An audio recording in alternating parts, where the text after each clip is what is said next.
I wasn't even going to talk about this, but since we're here, you're not confused. You just don't like what you have to do. You know you're supposed to stop smoking, but you don't want to do that. You know you're supposed to stop drinking, but you just don't want to do that. Everything in you is telling you to stop these bad habits, and you just don't want to do that. You know you're supposed to apply for those scholarships, but you don't want to do that. You know you have to cut off these people, but you don't want to do that. You know you have to start working out more. You want the body, you got to work out for the body, but you don't want to do that.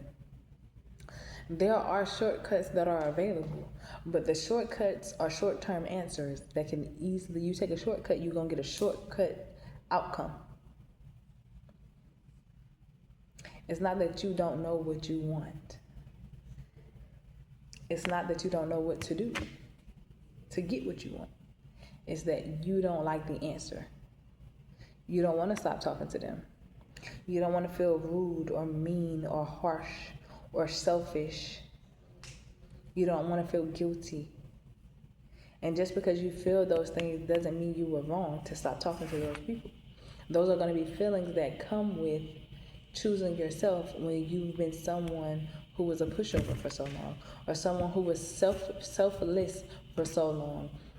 Handling business and only taking care of your business is going to make you feel selfish, especially if you're still talking to those people, because they're going to guilt trip you as much as they possibly can to get you to do what they want you to do.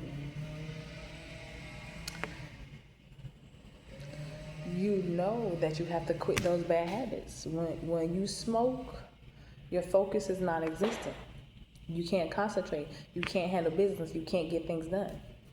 When you drink, you lose your right mind.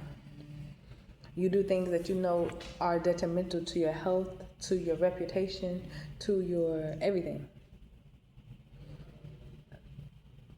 But drinking allows you to forget.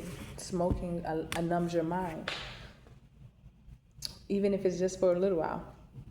And so you don't want to quit those habits. You don't feel like you're devoted enough to yourself to work out. You don't want to work out. It's hard. You're going to be sweaty. It's going to take too much. You don't want to do the things that are necessary for you to go to the next level. How are you going to get there? It's not that you don't know what to do. It's not that you're confused on what to do. It's not that you're confused on what to do. You just don't want to do it. You know that studying requires time. Setting aside an hour of your day to study means an hour less of scrolling, or an hour less of talking on the phone, or an hour less of hanging out with friends, or whatever. Doing what you're supposed to do is going to require proper time management. You're actually going to have to set a routine, set reminders, schedule your day, and stick to it. It's not that you don't know what to do, it's that you don't want to do it.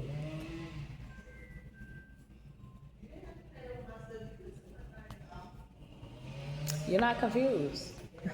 You're not confused. You know exactly what it is that you're supposed to be doing.